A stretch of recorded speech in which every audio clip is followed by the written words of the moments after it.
દર્શક મિત્રો, મહામંથન મંતવ્ય ન્યૂઝમાં આપનું સ્વાગત છે। અમદાવાદના વેજલપુર ખાતે આવેલી સત્યનારાયણ સોસાયટીમાં જે પીજી આવેલું છે ત્યાં બે યુવાનો વચ્ચે ઝપાઝપી થઈ, માથાકૂટ થઈને વાત હત્યા સુધી પહોંચી।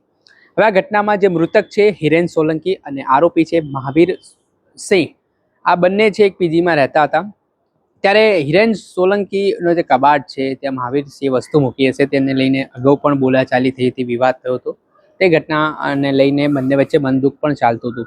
ત્યારે વાત એવી હતી કે થોડા દિવસ પહેલા આ સત્યનારાયણ સોસાયટીમાં લાઇટ જાય છે, તેના કારણે રાત્રે ઊંઘવામાં જે હિરેન સોલંકી છે તેનું મોડું થાય છે। ત્યારે સવારના સમયે નાઇટ કરીને મહાવીરસિંહ નામનો જે યુવક છે તે પીજીમાં આવે છે। ત્યારે દરવાજો જે ઘોર નિંદ્રામાં યુવાન ઊંઘી રહ્યો હતો તેણે ખોલ્યો નહીં ને આ બાબતે વિવાદ થયો ને ત્યાર પછી સંચાલકનો ફોન જ્યારે મૃતક ઉપર જાય છે અને મૃતક દરવાજો ખોલે છે તો મહાવીરસિંહ તેની સાથે માથાકૂટ કરવા લાગે છે, ગાળાગાળી કરવા લાગે છે, બોલાચાલી થાય છે અને જોતજોતામાં બોલાચાલી એટલી ઉગ્ર બની જાય છે કે વાત હત્યા સુધી પહોંચે છે, જેમાં મહાવીરસિંહ તેનો એક જે મિત્ર હોય છે તે છરી આપે છે અને મહાવીરસિંહ છરી છે તે હિરેન સોલંકીના પેટના ભાગે ઝીંકીને તેને મોતને ઘાટ ઉતારી દે છે। આ ઘટનાને લઈને વેજલપુર પોલીસ સ્ટેશન ખાતે આરોપી મહાવીરસિંહ સામે હત્યા અંગેનો પોલીસે ગુનો નોંધ્યો, તેના સાથી મિત્રની પણ ધરપકડ કરી। આને લઈને શું કહી રહ્યા છે એસીપી એબી વાણંદ, તેમને સાંભળો। કેટલા આરોપી પકડાયા છે અને શું કારણ સામે આવ્યું? આમાં એવું છે કે વેજલપુર પોલીસ સ્ટેશનની હદમાં એક સત્યનારાયણ સોસાયટી છે, ત્યાં આવાસ કરીને બિલ્ડિંગ છે, એની અંદર પીજીમાં ઘણા બધા નોકરી કરતા વિદ્યાર્થીઓ રહે છે। 13 તારીખે સવારે 7:30 વાગે જે મરણ જનાર હિરેન છે, હિરેન મેન્સીભાઈ સોલંકી કરીને એને અને જે આરોપીઓ છે મહાવીરસિંહ અને રણવીર, એમની સાથે બોલાચાલી થઈ। અમે એવું છે કે જે આરોપી મહાવીરસિંહ છે એને વહેલા ઉઠવાની ટેવ હતી, એટલે વહેલા ઉઠીને આવ્યો તો આ લોકો એસીમાં બંધ કરીને દરવાજા સૂતા હતા। દરવાજો ખટખટાવા છતાં પેલા નિંદરમાં હશે એના કારણે ખુલ્યો નહીં।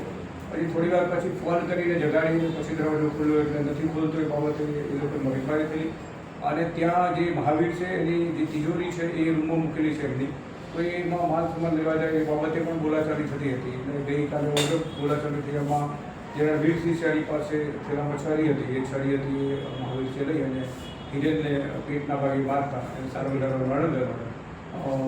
આ કામે ગુનો વેજલપુર પોલીસ સ્ટેશનમાં BNS ક્રમ 103 મુજબ ગુનો દાખલ કર્યો છે અને બંને આરોપીની ધરપકડ કરવામાં આવી છે। બંને આરોપીનો બેકગ્રાઉન્ડ શું છે?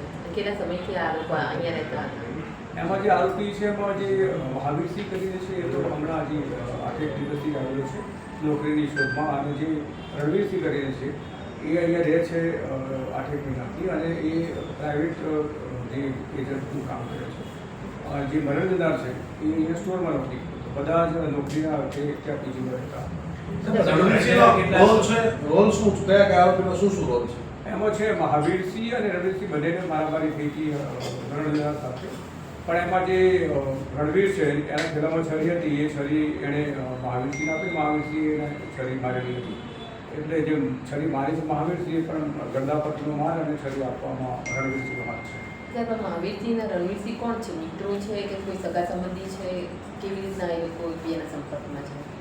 ના, એવું નથી, બધા એ નોકરી કરે છે, પીજીમાં રહે છે। લગભગ 40 માણસો પીજીમાં રહે છે, બધા નાની મોટી નોકરીઓ કરે છે અને એ રીતે બંને કોન્ટેક્ટમાં છે। બધાના વર્તન જુદા જુદા છે। જે મહાવીર છે એ મહાવીરસિંહ તો ચૂડા સુરેન્દ્રનગરનો છે, મરણ જનાર છે એ ચૂડા કરીને ગામ છે ત્યાંનું છે। સાહેબ, આ જે મૃતક છે કેટલા સમય પહેલા અહીંયા રહેવા માટે આવ્યો હતો? મૃતક છે લગભગ 1 વર્ષથી અહીંયા રહે છે અને નોકરી કરે છે એપલ સ્ટોરની અંદર। આપણે સાંભળ્યા અમદાવાદના એસીપી એબી વાણંદ, તમને આ સમગ્ર ઘટનામાં વિગતવાર માહિતી આપી છે, કઈ રીતે આખા પ્રકરણની શરૂઆત થઈ, ક્યાં આખો મામલો બગડ્યો ને ક્યાં હત્યા થઈ, તે તમામ વિશે પોલીસે કાયદેસરની કાર્યવાહી હાથ ધરી છે। આરોપીને જેલના સળિયા પાછળ ધકેલવાની તજવીજ હાથ ધરી છે, પરંતુ એક જુવાન જોધ યુવાન જે ઘણા બધા સપનાઓ લઈને શહેરમાં આવ્યો હતો, તેને કંઈક બનવાનું હતું, પણ તેની હત્યાથી આજે પરિવારમાં હૈયાફાટ રુદન જોવા મળી રહ્યું છે। દર્શક મિત્રો, આવી જ ક્રાઇમથી જોડાયેલી સ્ટોરી જોવા માટે મહામંથન મંતવ્ય ન્યૂઝ જોતા રહો।